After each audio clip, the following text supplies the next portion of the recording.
Hi, this is Alexis Pepple, your favorite Medicare concierge.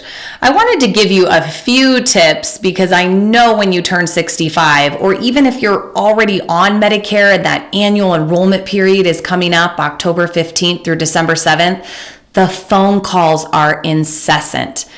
And I've got a couple tips and tricks to help you avoid getting any of those scam calls.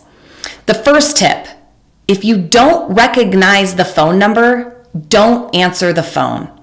If it's something important, they can leave you a message.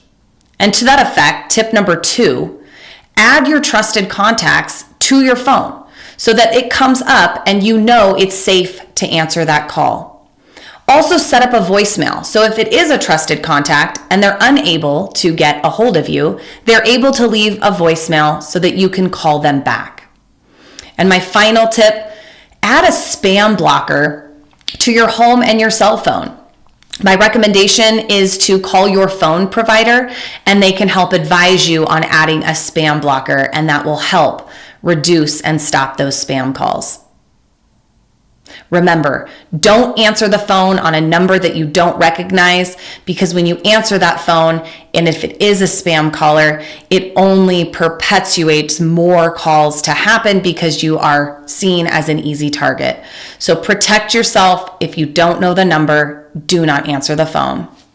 And if you have questions on Medicare, call Pepple Insurance.